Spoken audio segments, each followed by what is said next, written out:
Neural Surfer presents the Saffron Ledger, stories inspired by classic literature, narrated by George B.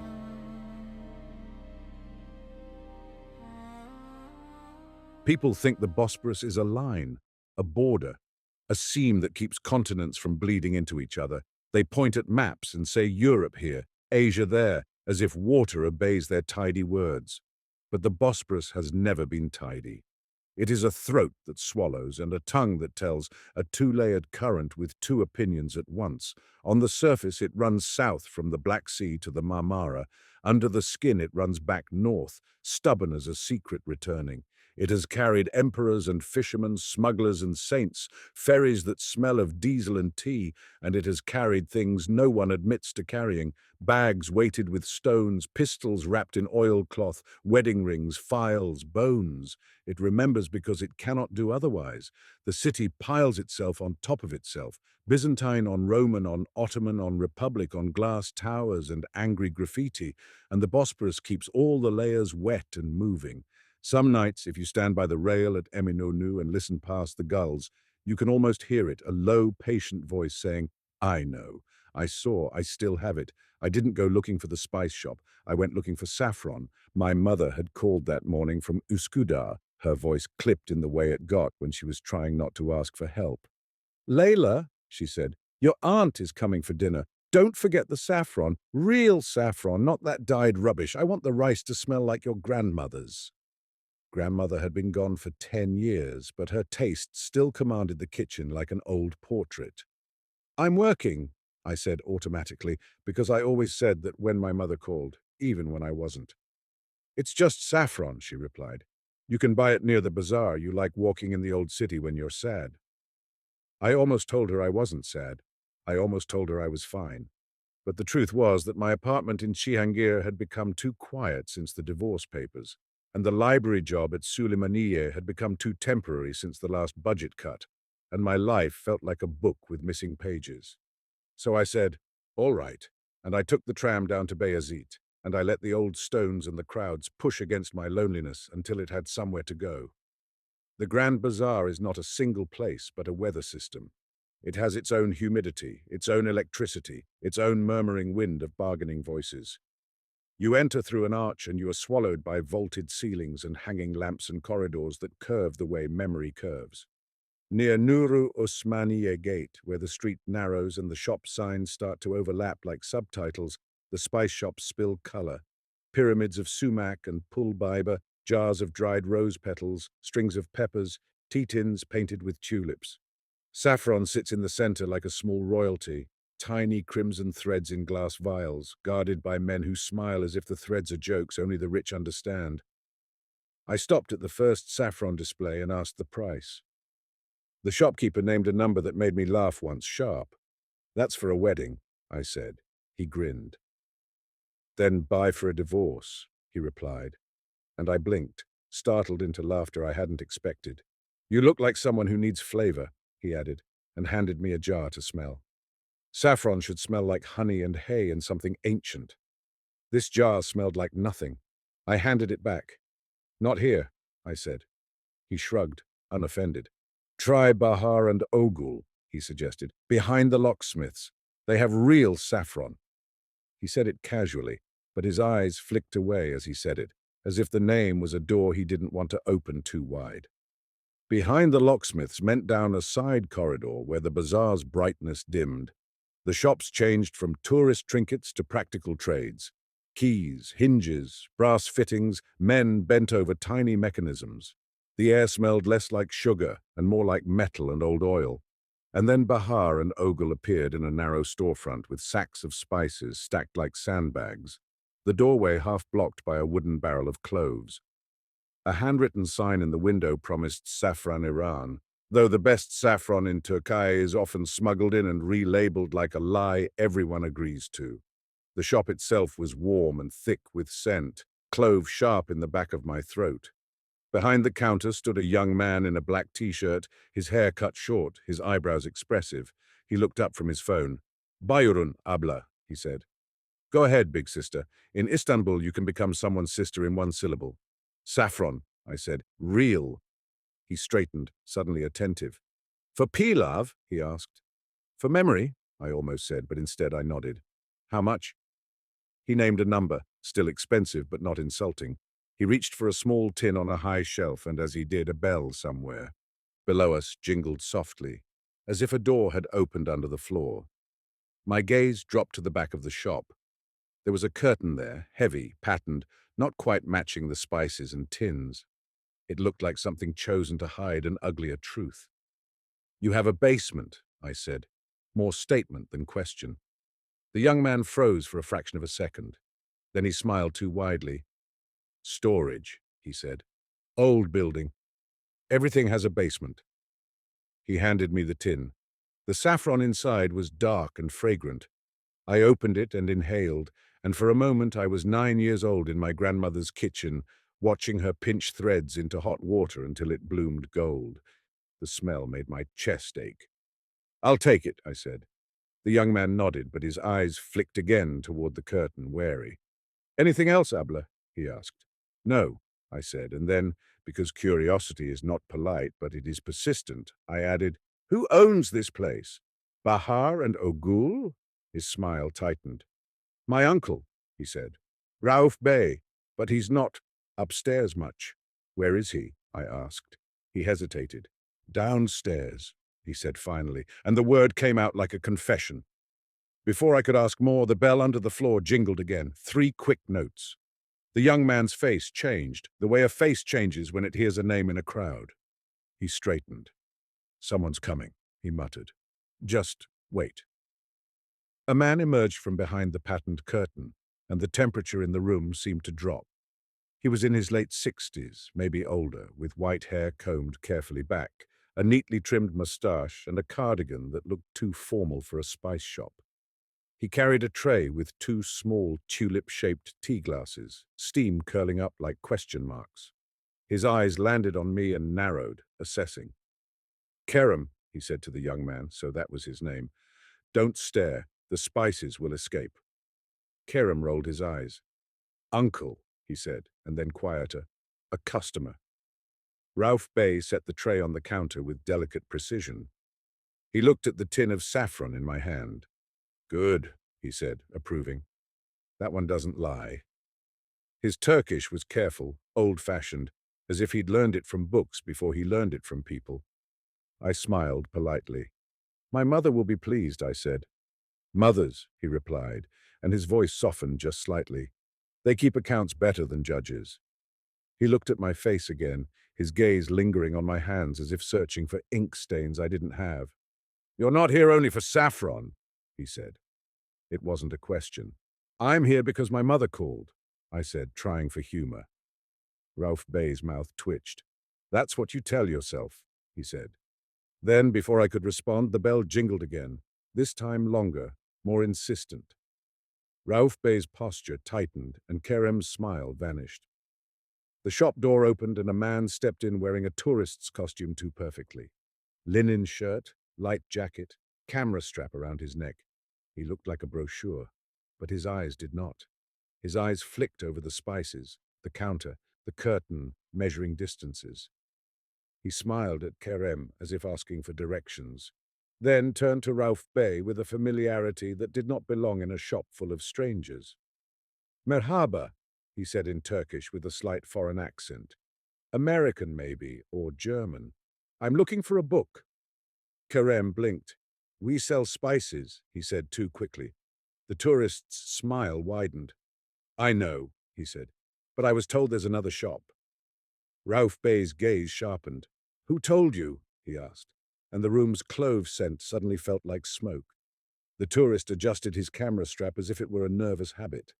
Then he said softly, Su Hatirla. Water remembers. The words hung in the air like a key turning. Kerem looked confused, but Rauf Bey went very still, as if his bones were listening. That password, Rauf Bey said slowly, I haven't heard since... He stopped. His eyes flicked to me. Since the 1970s, he finished, and the decade sat heavy in the spice-scented air. Istanbul remembers the 1970s in bruises and stories told sideways. Student clashes, strikes, bombs, whispers of coups. names that vanished into files and never returned home. Rauf Bey's voice was suddenly less like an old shopkeeper and more like a man who had once run. "Who are you?" he asked the tourist. The tourist smiled, and it wasn't warm. "Just a traveler," he said, "a collector of stories." He leaned slightly forward. "I was told you have a book that remembers," he said, and he repeated the phrase as if it were a formal request. "A book that remembers what everyone else tries to forget." Kerem made a small sound of protest. "Uncle—" Rauf Bey raised a hand without looking at him. "Go," he told Kerem. "Bring more tea." Kerem hesitated, eyes darting, and then obeyed, disappearing into the back with stiff shoulders. Rauf Bey looked at me again. "And you," he said. "You should leave." My pride bristled. "I'm buying saffron," I said. "I can stand where I like." The tourist's eyes slid to me, amused. "Let her," he said. "Maybe she's part of the story." Rauf Bey's jaw tightened. "No," he said flatly. "She isn't."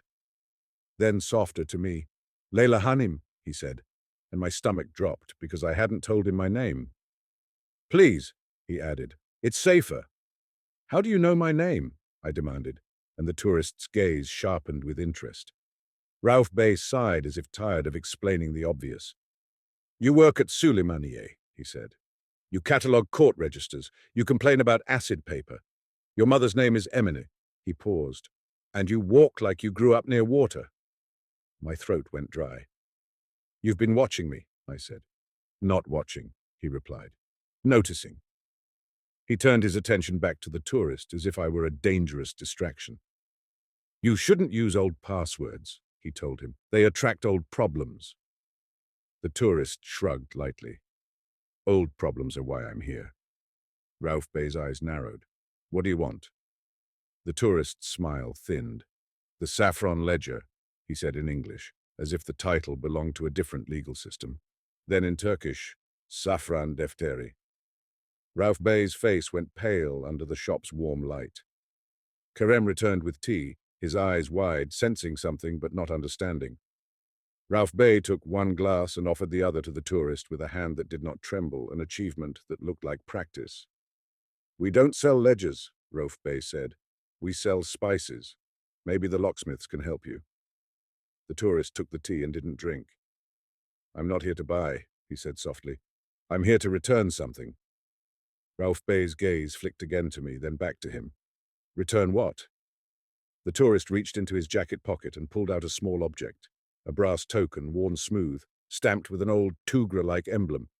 He placed it on the counter. "This belonged to a man who used to come here," he said. "In 1977. He called you Hoka. He said, if I ever came to Istanbul and needed help, I should find the spice shop behind the locksmiths and say, Suhatelar." Rauf Bey stared at the token as if it were a tooth from a corpse. "Who was he?" Rauf Bey asked, voice low. The tourist smiled faintly. "You know his name?" he said. "You just haven't said it in decades." The Bosporus outside the old city kept moving, indifferent. Somewhere a ferry horn sounded, long and low, like an animal calling across water. I felt suddenly that my saffron tin in my hand was absurdly small compared to whatever had walked into this shop. "I should go," I said, but my feet didn't move. Rauf Bey's eyes met mine, sharp with warning and beneath it pleading. "Yes," he said, "you should." Then to the tourist, "There is no such thing as a book that remembers," he said. "Books are paper." The tourist's eyes glinted. "Paper remembers better than people," he replied, "especially when people are bribed to forget." Kerem swallowed hard. "Uncle," he whispered. "What is he talking about?" Rauf Bey's voice snapped.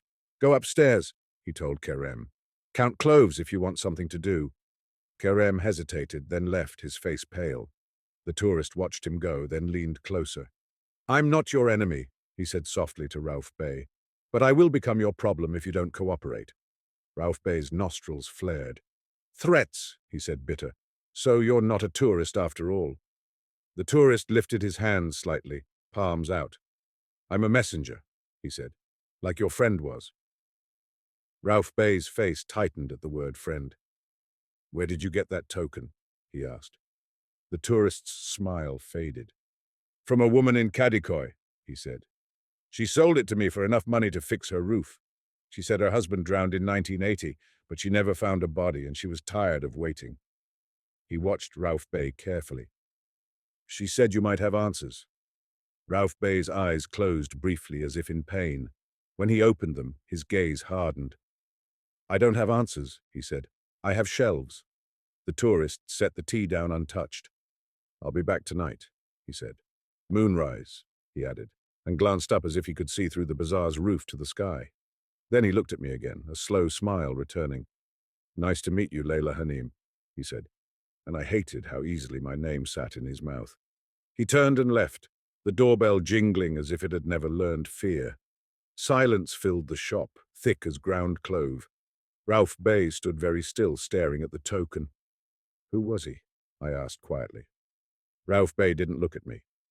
A man who should be dead, he said, or a man who is good at borrowing names.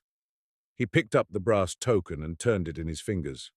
You didn't leave, he said, not accusing, just acknowledging. I didn't understand, I replied. Now I understand less, I added. Ralph Bey's mouth twitched. That's Istanbul, he said. The more you love it, the less it explains itself. He looked toward the curtain at the back. You should still leave, he said.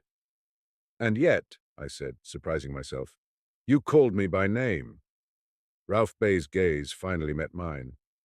His eyes were tired in the way of someone who has spent decades carrying something heavy and pretending it is ordinary. Because you can read, he said, and because I might need someone who can. I felt my throat tighten. Need me for what? Ralph Bey hesitated. Then he said, There's a room under this shop. He spoke as if confessing to a crime. Down there are books no one is supposed to own. Court registers that should be in archives, maps that should be in museums, texts that smell like clove because they've been hiding under cloves for 50 years. He leaned in slightly, lowering his voice. And there is one manuscript that has been waiting for water. My skin prickled.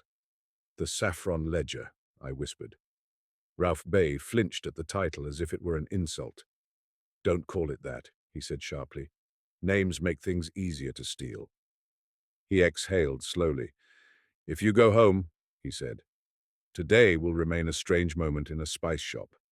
If you stay, he added, you might lose more than a moment.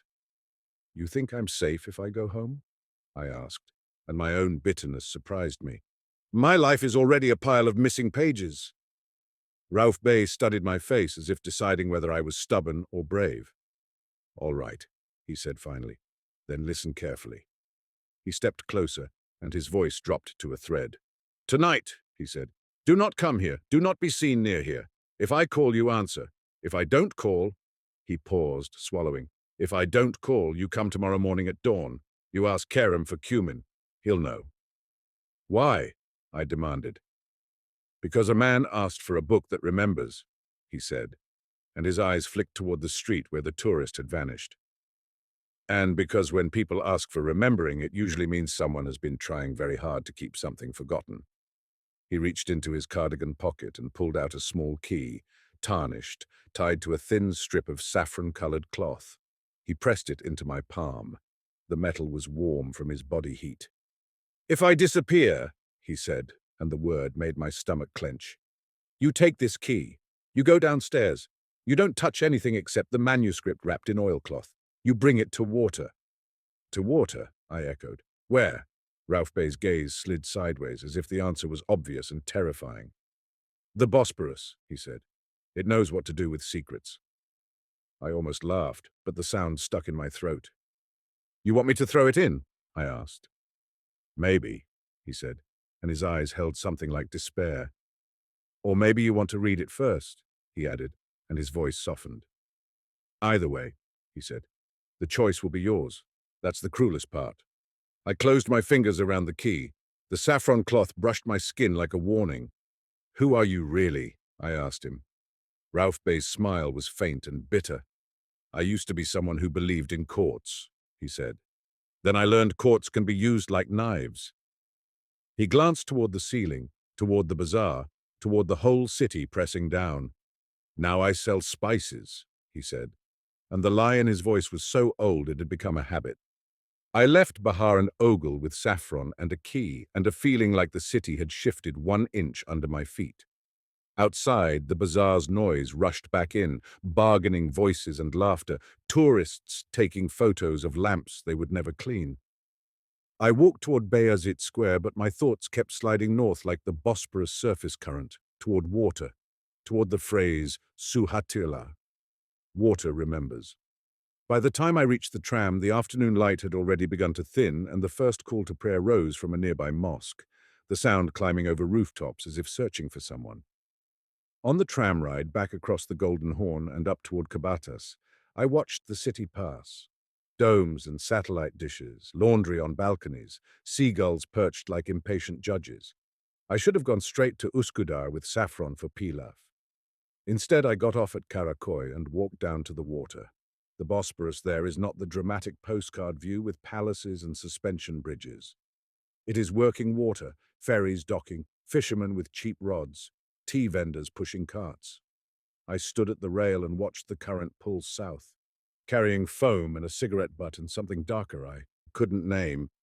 "What do you know?" I murmured, embarrassed to be talking to water. The Bosporus answered the way it always does, with movement, with refusal, with a gull's scream like laughter. That night, at my mother's apartment in Üsküdar, the pilaf smelled right. My aunt arrived with a bag of pastries and gossip. My mother's hands moved with competent irritation as she served tea.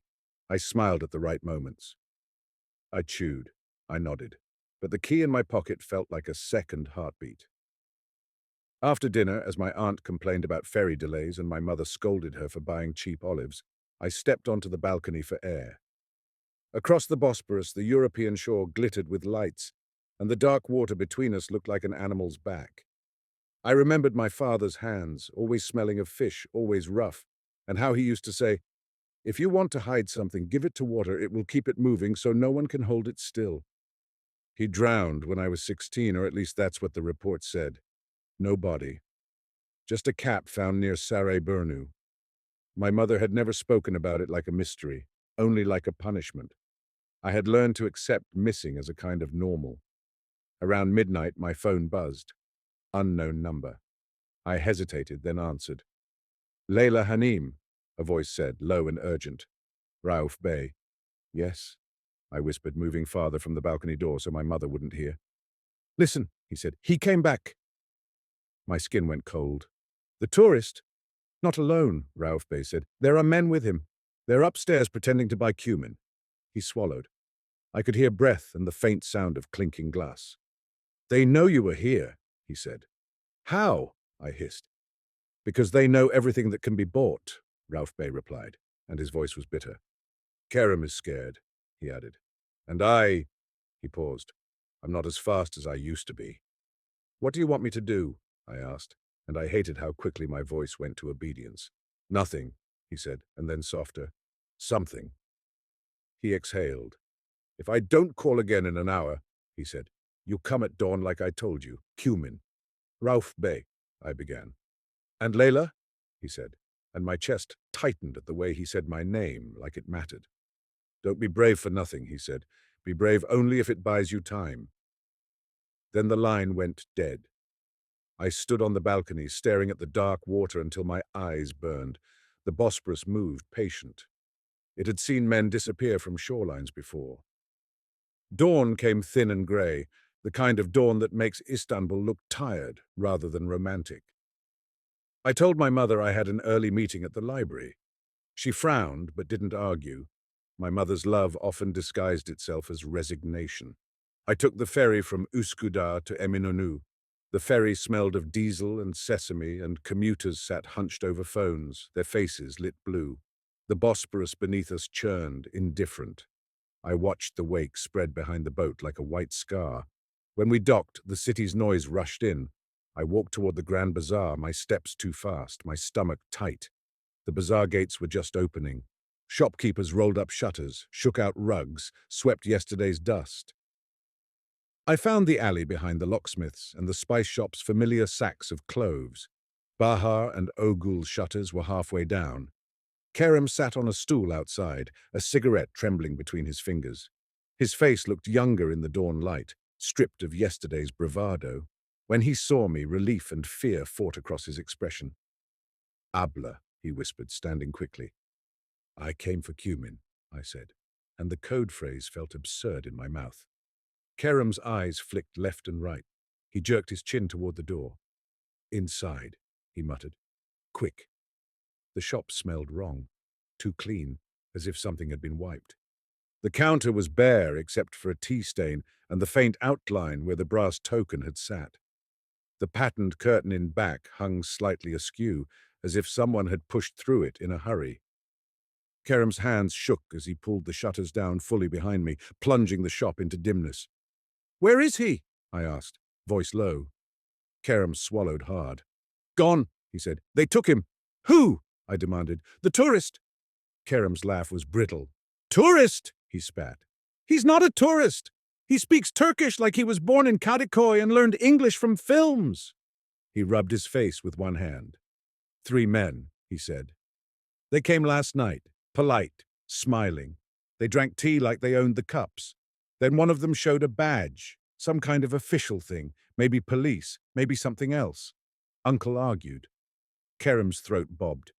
"They went downstairs," he whispered. "I heard shouting. I heard something heavy falling. Then they came up with Uncle between." "Did they take anything?" I asked. Kerem hesitated. "They didn't take spices," he said.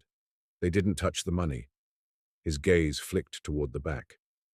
"But the curtain moved," he whispered. "And the bell, it rang." My fingers tightened around the key in my pocket. "Did he leave you anything?" I asked. Kerem swallowed. "He pushed something into my hand when they dragged him past," he said. He dug into his jeans pocket and pulled out a strip of paper, folded small. "I didn't look," he whispered. "I was scared." I took the paper with shaking fingers and unfolded it. It was a bookmark, stiff and official-looking. At first glance, it seemed like a piece of legal stationery, cream paper with a faint watermark, black printed text, a round stamp impression in pale blue. It was a court summons.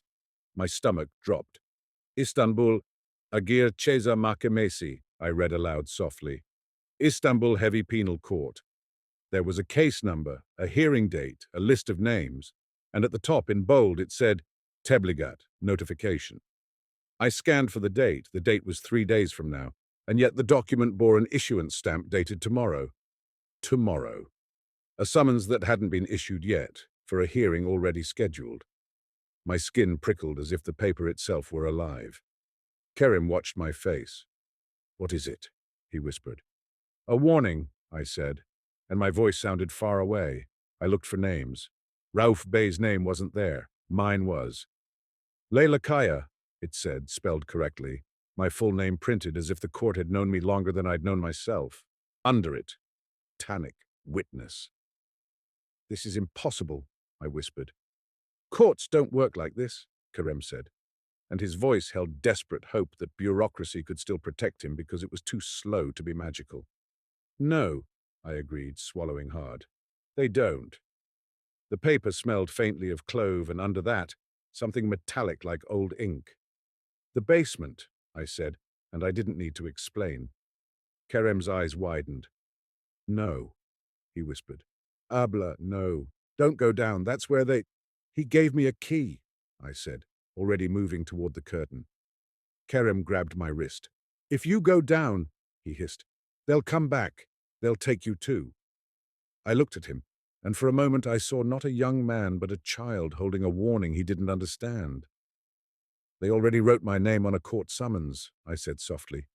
"They've already taken me, just slowly." Kerem's grip loosened. He looked away, jaw tight. "At least let me come," he said, voice shaking. "No," I replied. "You stay here. If someone comes, you run. You go to the mosque courtyard. You don't be brave for nothing." The words were Rauf Bey's, and saying them made my chest ache. I pushed through the patterned curtain. The air changed immediately. Cooler, damp, heavy with cloves seeped through floorboards. A narrow staircase descended, worn stone slick with humidity. As I stepped down, the bell above jingled softly, and the sound seemed to sink into the building like a dropped coin. The basement smelled of paper and mildew and something old.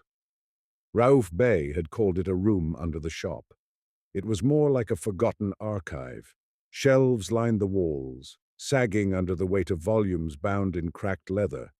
Ottoman-era legal texts, their spines labeled in fading Arabic script. Sicily Serie Kanuname Muhime, stacks of folded maps, portolan charts, 19th century cadastral plans of neighborhoods that no longer existed. The air was so humid that it felt like breathing through cloth. And beneath the paper smell, faint but persistent, clove, like a ghost of the shop above refusing to leave. A single bare bulb hung from the ceiling, casting weak light. Someone had been down here recently. A chair was overturned. A stack of papers lay scattered like startled birds. The oilcloth-wrapped bundle Rauf Bey had mentioned was gone from the shelf, where an empty space gaped like a missing tooth. My heart hammered. "No," I whispered, and the basement swallowed the sound. I moved deeper, fingers brushing spines as if they might answer. At the far wall, behind a shelf of court registers, there was a door I hadn't noticed yesterday, a small wooden door with an iron latch. Rauf Bey must have kept it hidden by habit. The latch was open. My throat tightened. I pushed the door. It creaked, and the sound felt like it traveled straight into the Bosporus. Beyond was another room, smaller, darker, even more humid. The walls sweated. A low table sat in the center, and on it lay a manuscript unwrapped, its oilcloth tossed aside like a shed skin. Relief surged, then curdled. They hadn't taken it. They'd left it like bait. I approached slowly. The manuscript was bound in worn leather dyed a faded yellow, saffron-colored, though time had dulled it to the shade of old sunlight. The pages inside were parchment, not paper, thick, slightly translucent, edges uneven. It was a palimpsest. I could see it even before touching it. Layers of writing ghosted beneath the top text, faint strokes like veins under skin. The top layer appeared to be Ottoman Turkish in Arabic script, legal in tone, contracts, names, dates. But underneath, faintly, were lines at odd angles, as if a different hand had written a different purpose. And in the corner of the first page, someone had drawn a tiny ship, 3 masts, stylized waves. My mouth went dry. I remembered the tourist's words, a book that remembers. I remembered Rauf Bey's warning, bring it to water. I took the saffron cloth key from my pocket and held it like a talisman, though I didn't know what lock it belonged to. Then I noticed something else on the table, a small tea glass, empty, with lipstick on the rim. Rauf Bey never wore lipstick. My skin prickled. Someone had been here after taking him. I reached for my phone, then froze. The basement had no signal. Of course, Istanbul's oldest rooms are excellent at swallowing modern connections. My fingers hovered over the manuscript. I should have wrapped it and left. I should have taken it straight to the Bosporus like Rauf Bey said. Instead, I thought of the summons with my name on it, stamped tomorrow. I thought of my father's missing body, my mother's resigned eyes, and all the names Istanbul carries like stones in its pockets. I touched the page. The parchment was cool, slightly tacky from humidity. Nothing dramatic happened, no shock, no voice. Just my own breath loud in my ears. I leaned closer, trying to read the top script. Ottoman court language is familiar in the way a childhood street is familiar. You recognize patterns even when you don't know every house. I traced a line with my eyes. Sahit, Bors, Gumruk, witness debt, customs. My gaze snagged on a word, Bogazisi, the Bosporus. It was there, written in ink that looked newer than the rest, as if someone had wanted to make sure it was seen. A gust of cold air moved through the room, impossible in a sealed basement, and the bare bulb flickered once. I jerked my hand back. Somewhere upstairs, the bell jingled softly, one note like a warning. I grabbed the oilcloth and wrapped the manuscript quickly, my hands clumsy. As I lifted it, something slid out from between the pages and fluttered to the table. Another piece of paper, smaller, folded. I opened it. It was a note in modern Turkish, written in neat block letters. I isicinda oku suda görünür, yalan söylersen ölürsün. Read in moonlight. It appears in water. If you lie, you die. My stomach lurched. I stuffed the note back in the oilcloth and hugged the bundle to my chest. I backed out of the hidden room, shutting the small door behind me. As I climbed the basement stairs, my legs shook. The clove smell thickened as I rose, as if the shop above was trying to reclaim me. Kerem met me at the curtain, eyes wide. "Did you find it?" he whispered. I nodded once, unable to speak. He stared at the oilcloth bundle. "That's a book?" "A manuscript," I said, voice hoarse. "Don't touch it." Kerem's face tightened. "Where will you take it?" he asked. The answer was already in my body like a tide. "To water," I whispered. "To the Bosporus." Kerem swallowed. "Ebla," he said softly. "What did my uncle get involved in?" I looked at him, and the urge to protect him warred with the need to not be alone in this. "History," I said finally, "and people who think history is property." I left the shop quickly, pulling my scarf up and keeping my face down. The bazaar was waking fully now, crowds thickening, voices rising, the city pretending it was just another day. I walked fast through the streets toward Eminönü, toward the water. The oilcloth bundle bumped against my ribs with each step like a second heart. Twice I felt eyes on me, and twice I turned to see only tourists and shopkeepers and an old man carrying bread. Paranoia is easy in Istanbul. The city encourages it with its corners and shadows. At the waterfront, ferries rocked gently at their docks. The Bosporus looked calm, grey under the morning sky, as if it were pretending too. I stepped to the rail and stared at the water. "Here," I whispered to it, absurd and desperate. I brought it. The Bosporus answered with a small slap of wave against stone, impatient. I should have thrown the bundle in. I should have let the water keep what it knew how to keep. Instead, I did what I always do when faced with something that could ruin me. I tried to understand it first. I took the ferry not to Üsküdar but to Besiktas, because Besiktas has fountains near the shore where the water runs and no one asks why you're holding old parchment like a lunatic. On the ferry I sat near the window, clutching the bundle. A boy across from me ate a simit, sesame seeds falling onto his jacket. An old woman held prayer beads, her lips moving silently. The Bosporus slid by outside, and I watched its surface current pull south, carrying small bits of foam. Underneath, the darker undercurrent moved the other way, unseen, stubborn, a palimpsest of water. In Besiktas, I walked along the waterfront past fishermen and tea gardens. I found a public fountain tucked beside a small park, water pouring steadily into a drain. I waited until no one was close, then unwrapped the oilcloth enough to expose the manuscript's first page. My hands shook. The warning note echoed in my head. "I isiginda oku, suda görünür. If you lie, you die." I held the page above the running water. At first, nothing changed. The Ottoman script remained fixed, black strokes on pale parchment. Then, slowly, as the fountain's water splashed and light refracted upward, faint lines beneath the ink began to emerge, like a second-hand writing under the first. The undertext was in a different script. Greek? No, not Greek. It was Ottoman too, but older, more hurried. And in the margin, a list began to glow faintly, as if damp air was pulling it out of hiding. Gelibolu'dan, Üsuval Saffron, on iki sandik karanfil, iki fisi sarap. From Gallipoli, 3 sacks of saffron, 12 boxes of carnations, 2 barrels of wine, 12 crates of clove, 2 barrels of wine, a manifest, a ship's manifest. My breath hitched. The words were not in modern Turkish exactly. They had the Ottoman flavor, but the meaning was clear. I moved the page slightly and more lines appeared.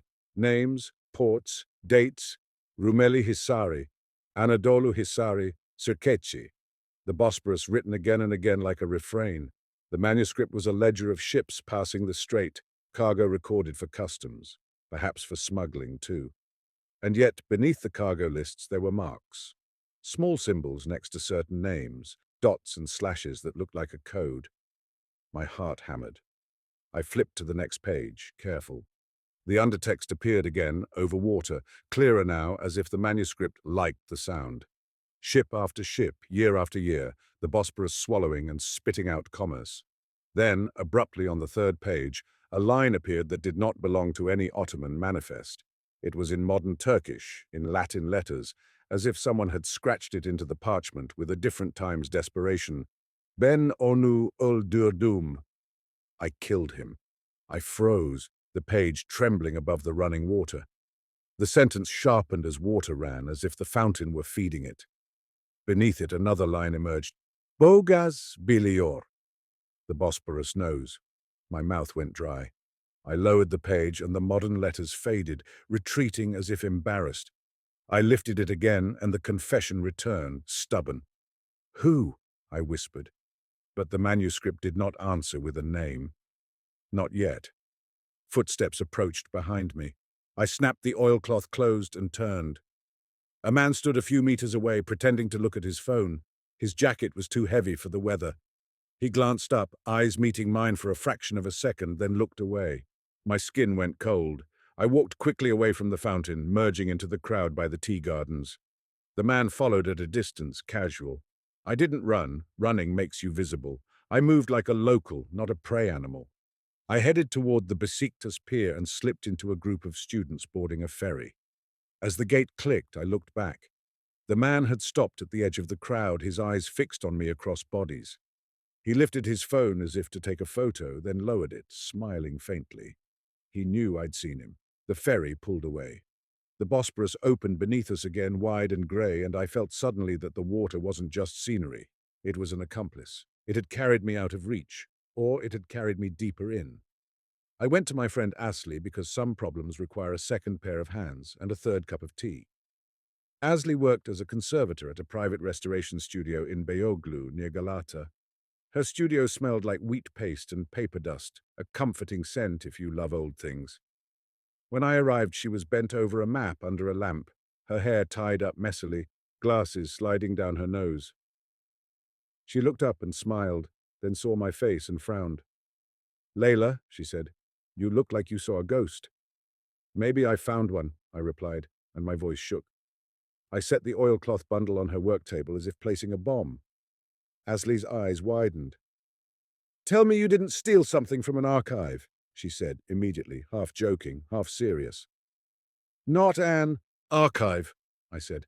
"A basement." Asli's frown deepened. "That's worse," she muttered. She reached toward the bundle, then paused. "What is it?" "A Palimpsest manuscript," I said. It shows writing when you hold it over running water." Asli stared at me. "Leyla," she said slowly, "are you sleeping?" "Listen," I snapped, then softened. "Please, just look." Asli's skepticism fought with curiosity. Finally, she nodded. "All right," she said, "but if this is haunted, I'm billing you." I almost laughed.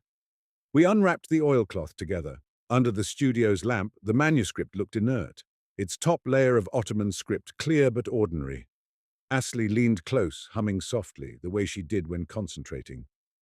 "The parchment is old," she murmured. 17th century maybe, reused later. She pointed at the ink. "Iron gall, that can ghost." "It's more than ghosting," I insisted. "It's responsive." Asli raised an eyebrow. "Responsive," she repeated dryly. "To water." "And moonlight," I added, remembering the note. Asli sighed. "Okay," she said. "Let's test your haunted book." She led me to a small sink in the back of the studio where water ran in a thin stream. We held the page above it. At first, Asli's face remained skeptical. Then the undertext began to bloom, faint lines emerging as light reflected off moving water. Asli inhaled sharply. "Oh," she whispered, that's real."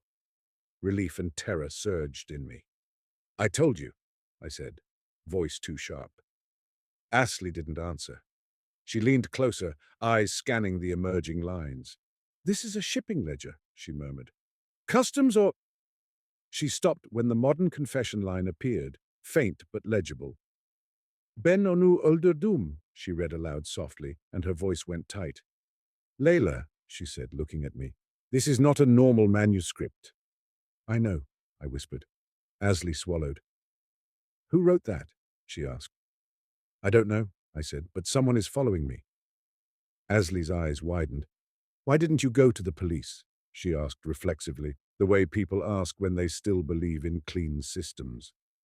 I thought of the summons with my name printed on it, stamped tomorrow. "Because I think the police might already be on the page," I said softly.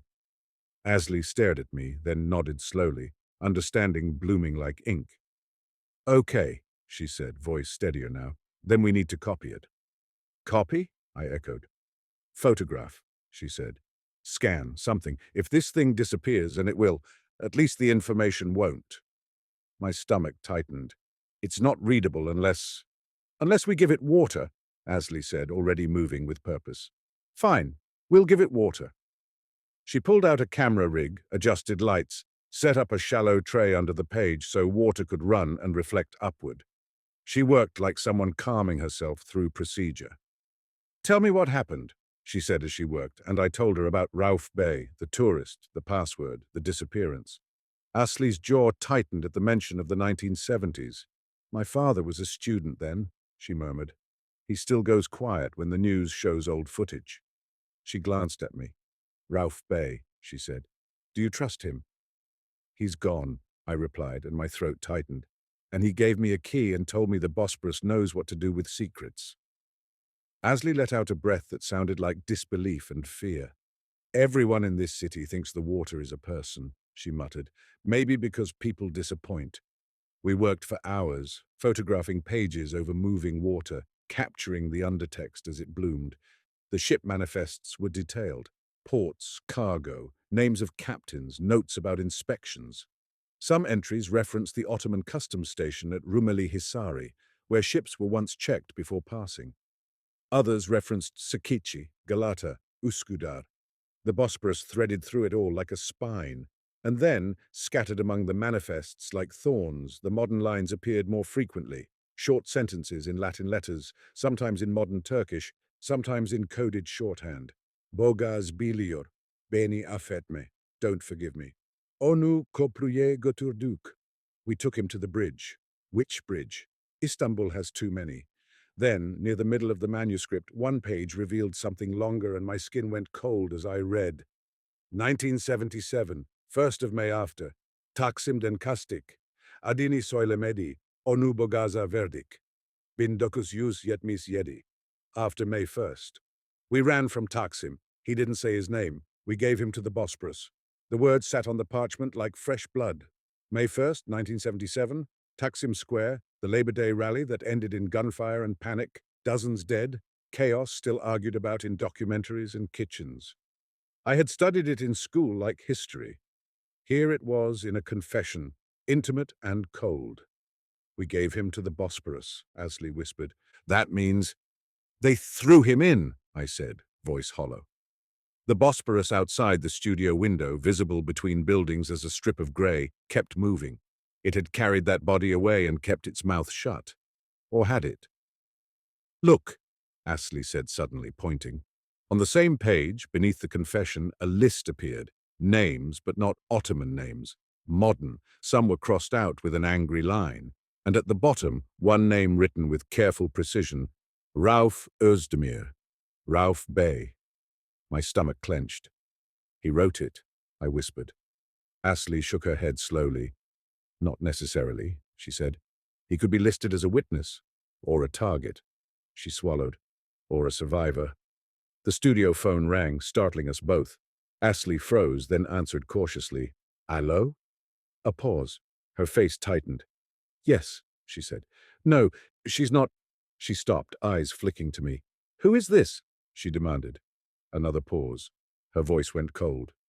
We don't have anything of yours, she said, and hung up with shaking fingers. Who was it? I asked, heart hammering. Asley swallowed hard. They asked for you by name, she said. They said they're friends of Rauf Bey. My skin went cold. Did they say where he is? No, Asley whispered. They said if you want him alive, you bring the manuscript to the water at moonrise. Moonrise.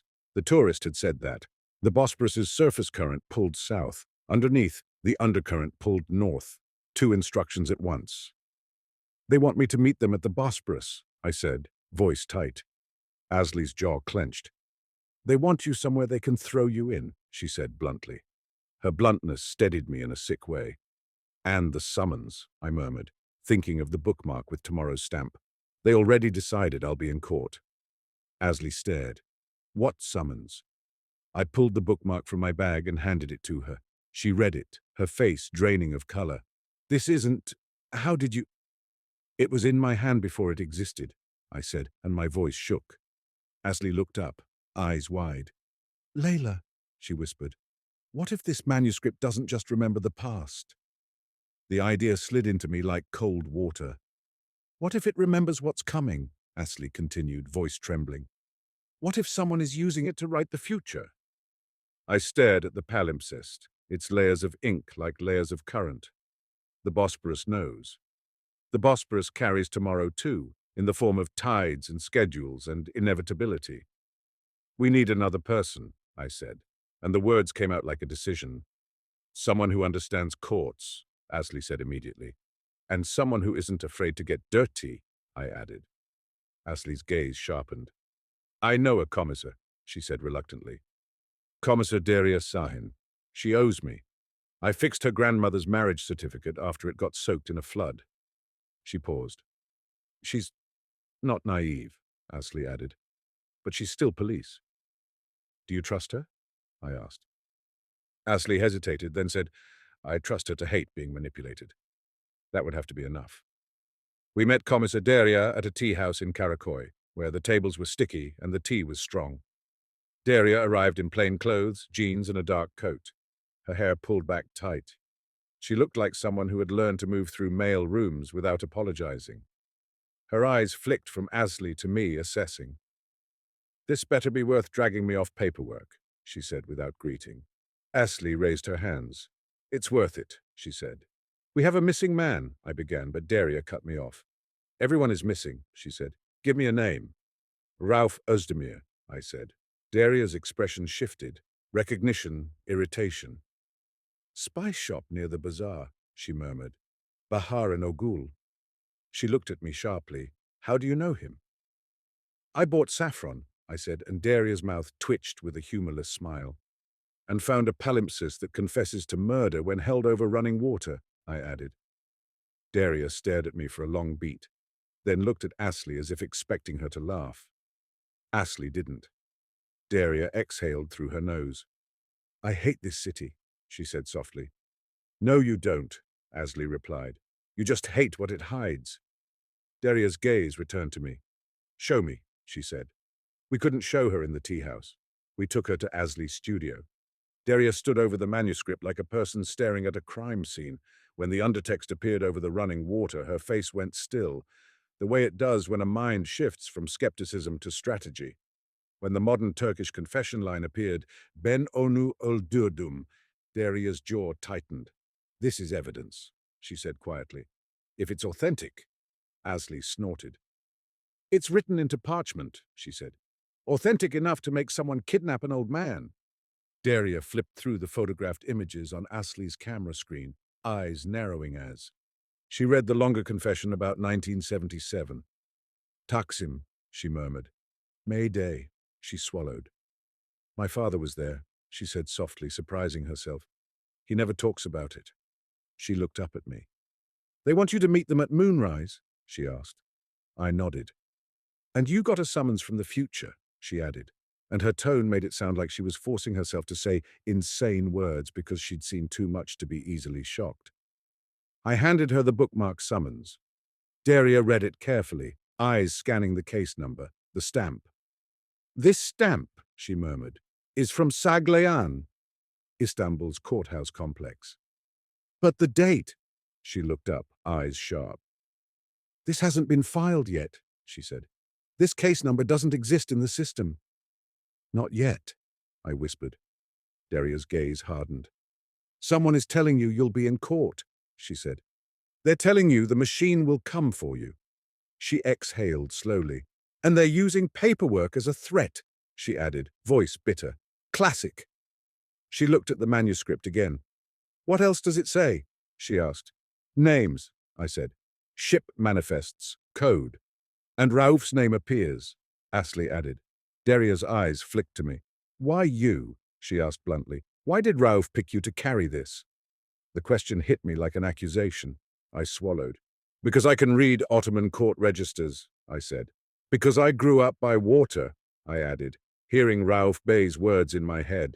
Because I'm alone, I admitted, and the truth tasted sour. People who are alone are easier to threaten, Daria said flatly. Then, unexpectedly, her voice softened. And easier to make brave, she added. She stepped closer to the manuscript, scanning the undertext lines Astley had captured. There's a pattern, she murmured. Ship routes, she said. But also modern shipping, she added, pointing at a series of coded symbols that looked like numbers and letters. This could match container codes, she said slowly. Or port registry shorthand, Astley frowned. Why would an Ottoman ledger have container codes? Daria's gaze sharpened. It's a palimpsest, she said. Layers. Someone wrote over it in the 1970s, she said, tapping the modern confession. Maybe someone has written over it again, she added. Maybe the undercurrent, I murmured, thinking of the Bosporus. Daria looked at me, then nodded once as if she understood the metaphor despite herself.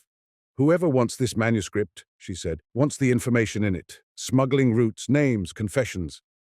She looked at the summons bookmark again. And they want to control you through time, she said, voice tight. They want you to think the future is fixed. My throat tightened.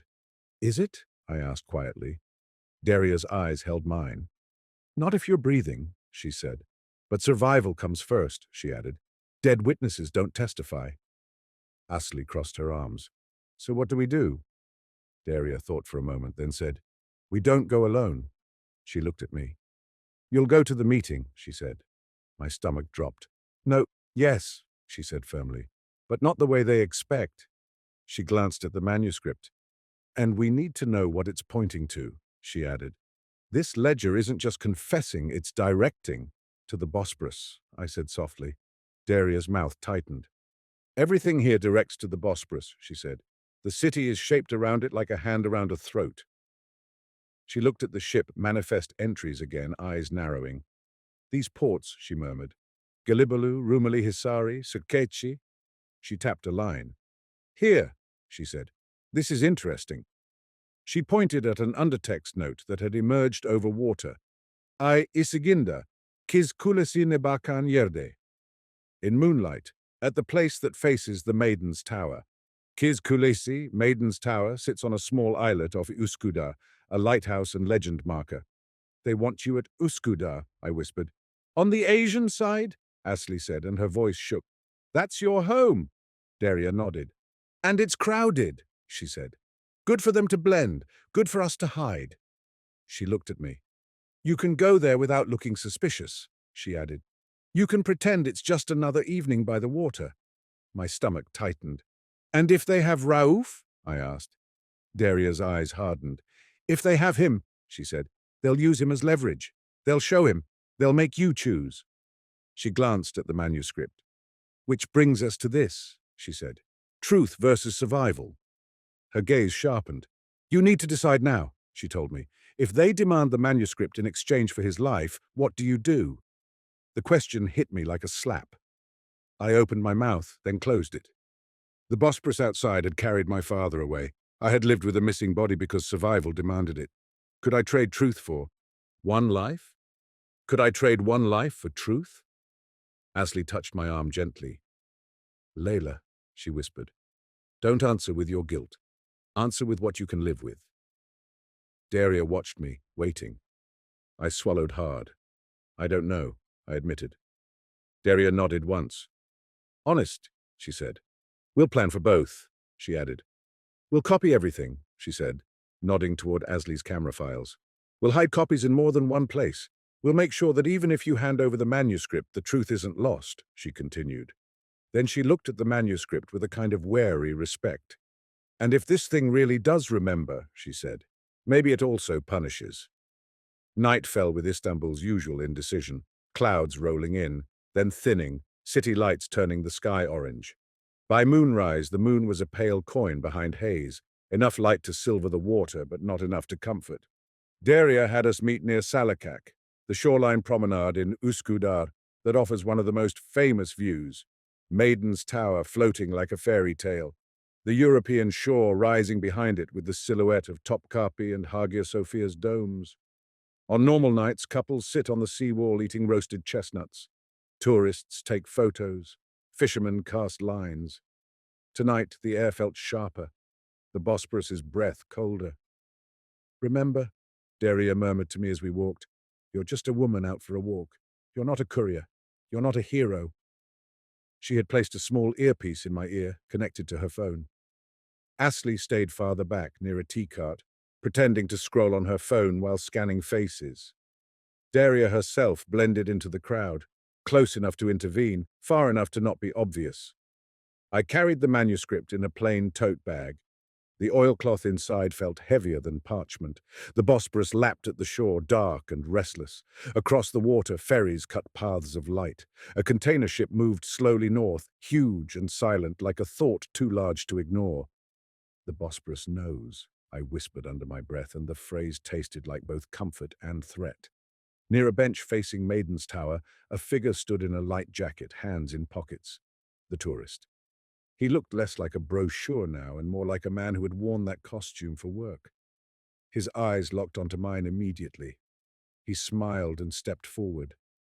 "Leyla Hanim," he said softly. "You came." "You said you had Rauf Bey," I replied, forcing steadiness into my voice. The tourist's smile softened, almost sympathetic. "He's an old man," he said. "He shouldn't have tried to keep a river in a bottle." "Where is he?" I demanded. The tourist glanced toward the Maiden's Tower, then back at me. "Close," he said. "Close enough for you to hear him if you listen." My skin prickled. "I don't hear anything," I said, though the Bosporus's slap against stone sounded suddenly like muffled speech. The tourist stepped closer, lowering his voice. "Give me the manuscript," he said, "and you can go home." "And Rauf?" I asked. The tourist's smile didn't reach his eyes. "And Rauf," he said, "alive if he's cooperative." My stomach clenched. "Why do you want it?" I asked, stalling. The tourist tilted his head. "Because it's an account," he said, "and accounts are power." He glanced at my tote bag. "That ledger has ship manifests," he said, "routes, names, confessions. It's a map of what's been moving through this water for centuries." He leaned in slightly. "And the Bosporus," he whispered, "is the best smuggler in the world. It carries everything and pretends it's just water." A shiver ran through me. In my ear, Daria's voice murmured, "Keep him talking." I swallowed. "Who are you?" I asked. The tourist's smile widened. "A man who gets paid to deliver," he said, "like your spice shop philosopher." "You're not the one who wrote the confession," I said, and the words felt like a gamble. The tourist's eyes narrowed. "You read it," he said, not a question. "Yes," I said. "It says you killed someone after Taksim in 1977, I said, pushing. The tourist's expression didn't change much, but something in his eyes tightened. "It says many things," he replied calmly. "Paper lies," he added. "Water distorts." The Bosporus slapped the shore as if offended. "Then why are you afraid of it?" I asked softly. The tourist's smile faded. "I'm not afraid," he said. "I'm respectful." He stepped closer, and I smelled clove on his breath. "The Bosporus remembers," he said quietly. "That's why people throw things into it. They think if the water remembers, they don't have to." He paused. "Hand it over," he said again. "Or you'll see what happens when a court summons stops being paper." My throat tightened. "You made that summons," I said. The tourist's eyes glinted. "Did I?" he asked lightly. "Or did the Bosporus?" He leaned back, glancing around as if admiring the view. "Look at her," he said, nodding at Maiden's Tower. "Everyone tells the same story about her," he said. "A princess locked away, a snake, fate." He turned back to me. "People love stories that make the future inevitable," he said, "because then no one is guilty." In my ear, Daria's voice sharpened. "He's stalling too. Watch your right." I shifted slightly, trying to keep my body relaxed. My eyes flicked to my right and caught movement. Two men approaching from the promenade side, casual, hands in pockets. Not tourists. Their posture was too controlled. Panic rose, hot. The tourist smiled as if he could taste it. "Time," he said softly. "Make your choice." "Show me Rauf," I demanded. The tourist sighed as if bored. He lifted two fingers to his mouth and whistled, sharp. A moment later, from behind a nearby tea cart, a third man stepped out, holding an older man by the arm. Rauf Bey. His cardigan was missing, his shirt rumpled, his face bruised at the cheekbone. But he stood upright, chin lifted with stubborn dignity. When his eyes met mine, pain flashed, and apology. "Leyla," he rasped, and hearing his voice made my throat burn. The tourist watched me closely. "Trade," he said. "The manuscript for the old man." My hands tightened around my tote bag strap. In my ear, Daria murmured, "We're in position. If you hand it over, we lose leverage, but we might keep him alive. If you don't, they might—" She didn't finish. I looked at Rauf Bey's bruised face, at the stubborn set of his jaw. I thought of my father's missing body, the report's cold language, my mother's resigned love. The Bosporus behind Rauf Bey rolled dark and patient. It had carried bodies before. It knew what happened when people hesitated. Rauf Bey's eyes held mine, and in them I saw something unexpected, a plea not to save him, but to not let the manuscript be taken. He shook his head slightly, almost imperceptible. "Don't." "He's telling you to be brave," the tourist said softly, amused. He always was romantic. Rauf Bey's voice scraped. "Leyla," he rasped. "Don't give them—" "The water." The tourist laughed quietly. "The water," he repeated. "He talks like the Bosporus is a judge." He leaned toward me. "The Bosporus isn't a judge," he whispered. "It's a grave." Something inside me snapped. Not courage exactly, but clarity. Daria had said survival first. But survival without truth was just another kind of disappearance, a slow one. Asli had said answer with what you can live with. I realized I could live with fear. I could not live with becoming a person who traded evidence for comfort and called it wisdom. "I'll give it to the Bosporus," I said suddenly. The tourist blinked, confused for the first time. "What?" he snapped. "You want the manuscript," I said, my voice steadier now. "Then come and get it." Before he could react, I turned and ran toward the shoreline steps, toward the water. The tote bag thumped against my hip. Behind me, shouts erupted. Daria's voice in my ear was a curse and a command. "Now!" I hit the lowest step, water splashing my shoes. The Bosporus was cold, alive, moving. I pulled the oilcloth bundle from the tote bag with shaking hands. The tourists' men were close, footsteps pounding, hands reaching. "Leyla!" Rauf Bey shouted, and his voice cracked. I looked at the water. The Bosporus looked back, dark and indifferent and full. For a fraction of a second, fear screamed in me. If I throw it, I lose it. Truth sinks. Evidence dissolves. Then I remembered the manuscript's rule. It becomes readable over running water. The Bosporus is the biggest running water in the city. If anyone could keep it legible, it was the strait itself. I hurled the oilcloth bundle into the Bosporus with all my strength. It hit the surface with a heavy splash and bobbed once, saffron cloth flashing like a small flag. Then the current grabbed it and pulled it south, away from reaching hands. The tourist roared something in a language that wasn't Turkish. One of his men lunged toward me, grabbing my arm hard enough to bruise. I stumbled. Another hand grabbed my tote bag and yanked. In my ear, Daria's voice was sharp with action. "Down!" I dropped instinctively as a scuffle erupted behind me. Daria tackling one man, Asli screaming something fierce I didn't know she had in her. The tourist sprinted down the steps, eyes fixed on the floating oilcloth. He reached for it, fingers grazing saffron cloth, but the current pulled it farther, faster than a man could run on slippery steps. The Bosporus does not negotiate. The tourist's face contorted with rage. He turned back toward me, eyes murderous. "You stupid," he began. A police siren wailed somewhere nearby, closer than expected. Daria had called for backup. She'd planned this. 2 uniformed officers appeared at the top of the steps, shouting. The tourist froze, calculating, then did something that made my blood go cold. He smiled. "Good," he said softly, almost pleased. "Now it's official." He pulled a folded paper from his pocket and flicked it open with a flourish. A court summons. "Tebligat," he said, savoring the word.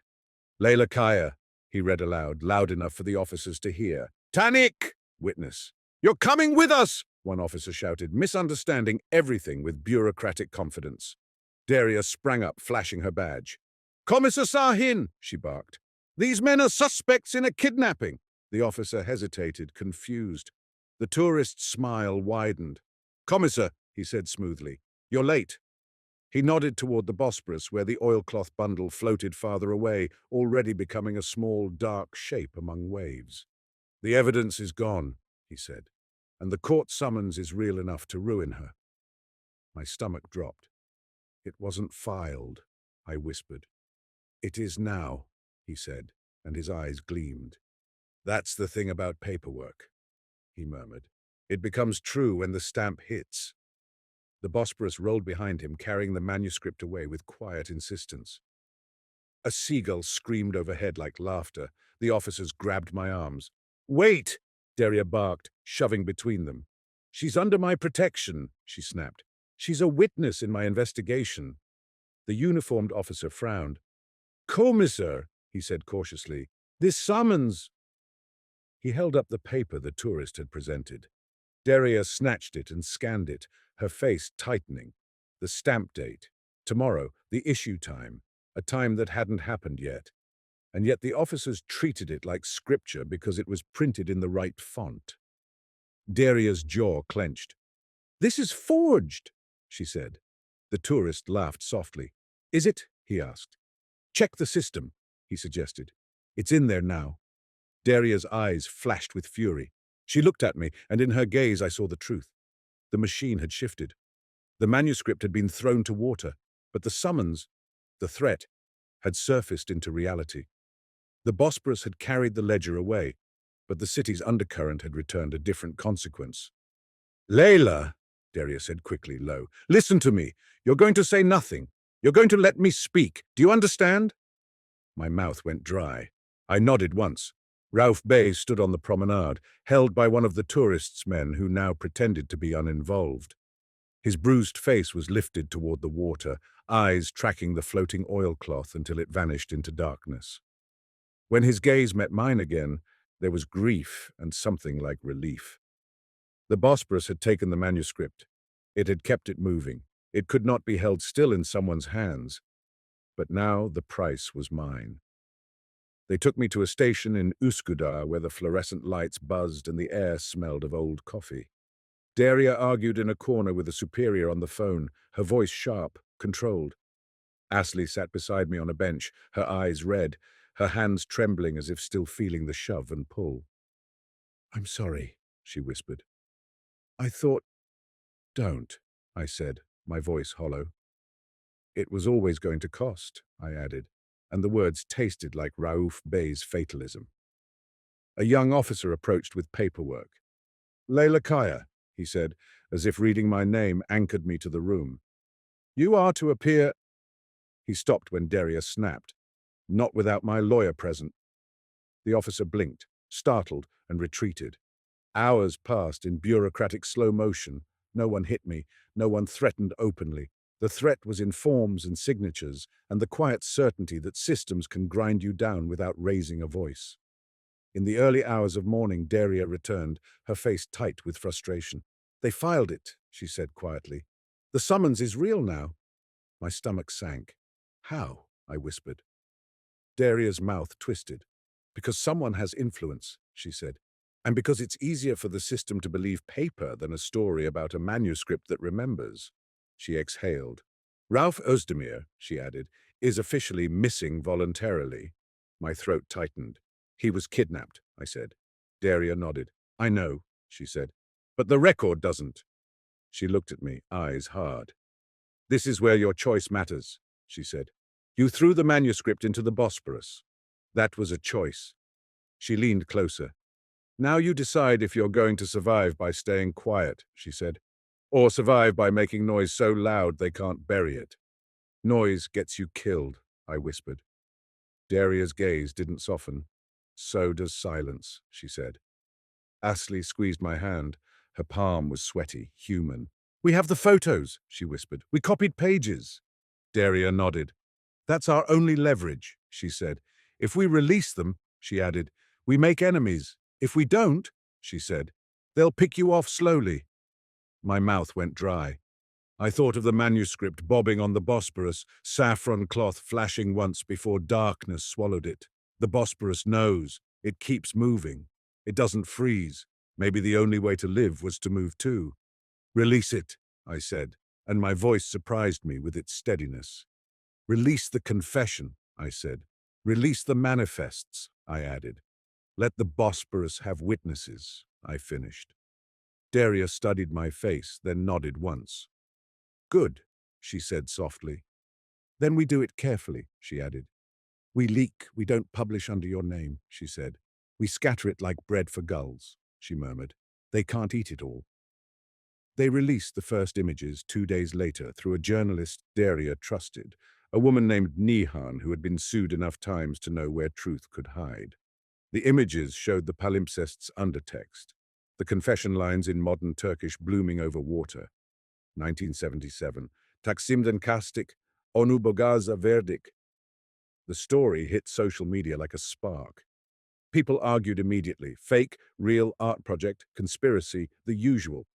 But then others recognized names in the margins, an old activist's surname, a shipping company that still existed, a politician's uncle.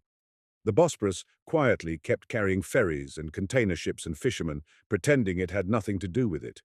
That week I was called again to the courthouse, not tomorrow, but now for real. The summons had caught up with the present the way a tide catches up with a stone. I walked into Saglayan with Daria beside me, Asli behind, my stomach tight. The courthouse is a modern monster, all glass and metal, built to look transparent while hiding everything. Inside, the air smelled of disinfectant and anxiety. People waited on benches with files in their laps, faces tense, eyes darting. I was a witness, they said. A witness to what? To my own involvement in a scandal I had only uncovered because I bought saffron. The hearing room was colder than expected. The judge sat high, expression blank. Lawyers shuffled papers. A man in a suit watched me with amused contempt.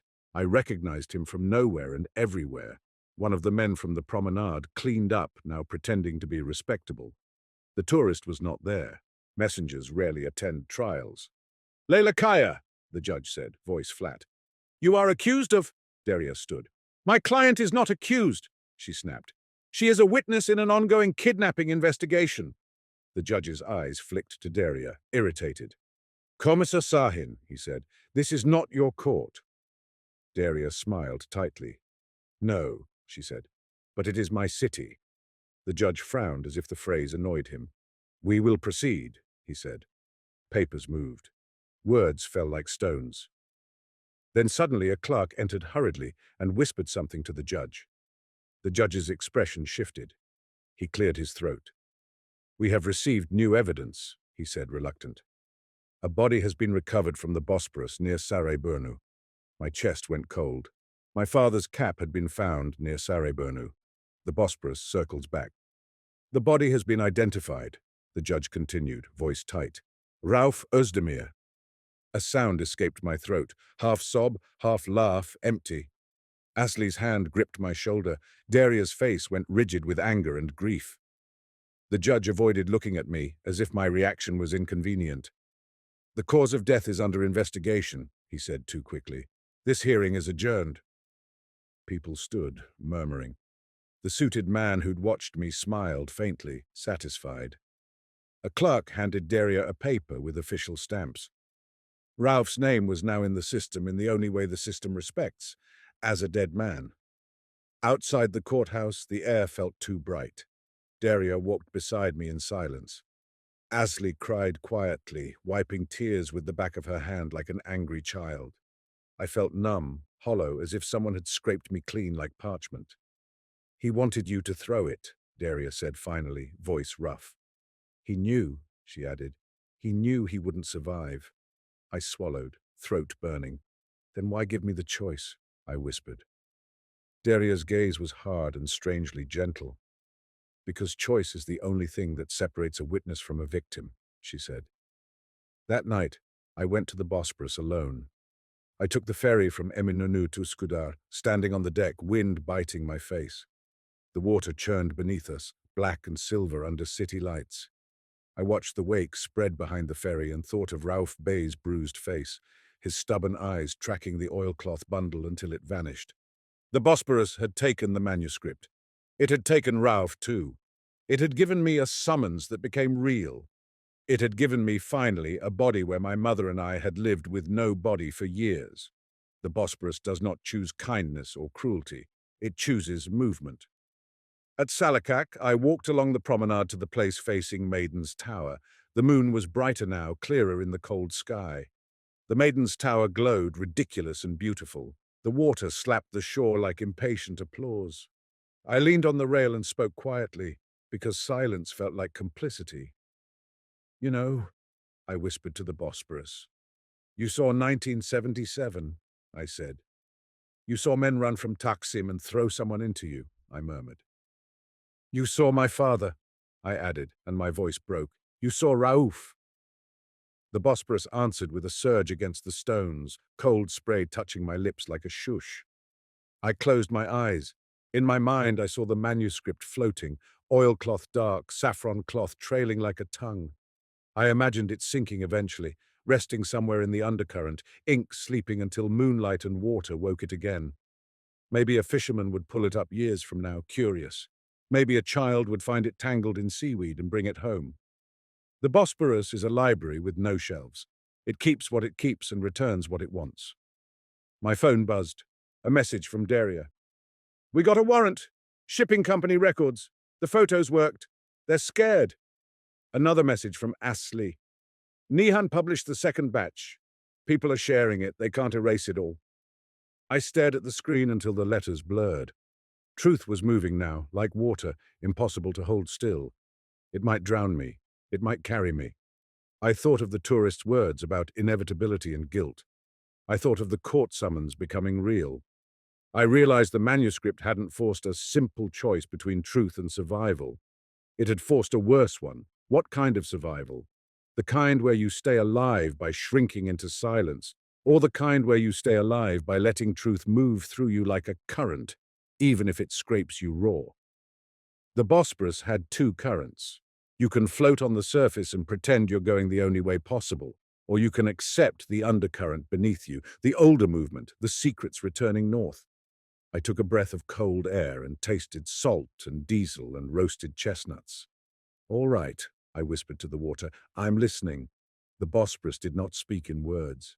It spoke in the steady pull of current, in the way a container ship's wake rocked the shoreline, in the way the Maiden's Tower's light blinked without emotion. It spoke like an old witness who has testified too many times, not trying to persuade, only to persist. And in that persistence was its answer. Truth is not a clean thing you hold up like a document. Truth is water. It moves. It wears down stone. It slips through fingers. It returns. Weeks later, the man in the suit was arrested on unrelated charges. Tax fraud, the kind of crime the system can admit to without shame. Daria's investigation into Rauf's kidnapping stalled in official channels but moved in unofficial ones. Whispers, leaked files, journalists knocking on old doors. Nihan published more images. People began bringing their own stories to the surface. Names of relatives who never came home. Memories of May Day panic. Rumors of bodies thrown from bridges. The Bosporus became a trending topic in jokes and poems and angry threads. Some people called it superstition. Others called it justice. On a rainy afternoon, my mother called. Her voice sounded older. "Leyla," she said softly, "they found a body in the Bosporus. Not your father," she added quickly, because she had learned what words can do. "But someone." She paused. "Is it true what they're saying?" she asked. "About books and water?" I swallowed. "It's true enough," I said. My mother was silent for a long moment. Then she said quietly, "Your grandmother used to say the Bosporus is a mouth. It eats what we can't." I closed my eyes, throat tight. "And sometimes it spits it back," I whispered. "Yes," my mother said, and her voice cracked. "Sometimes." I kept the saffron tin on my kitchen shelf long after it was empty. Sometimes I opened it just to smell the faint, lingering sweetness. The memory of my grandmother's kitchen, the way she bloomed threads in hot water until the water turned gold. Saffron is not only flavor, it is stain. It marks what it touches. I thought of Rauf Bey's ledger, of clove-scented parchment blooming confession over water, of a summons dated tomorrow turning into a summons dated today. The Bosporus kept moving outside my windows, indifferent, intimate. It knew ship manifests and coded confessions, knew bodies and prayers and the taste of metal in rain. It knew me now, too, because I had given it a book that remembers and watched it carry it away.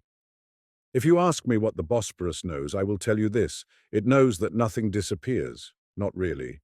It knows that cities pretend to forget because forgetting feels like safety. It knows that truth is not a verdict. It is a current. And it knows that when you choose truth, you don't choose a clean ending. You choose to live inside movement, to be carried, to sometimes be pulled under. Survival is not the opposite of truth. Survival is the cost of truth. And the Bosporus, patient, layered, old, will keep the ledger wet until someone is ready to read again.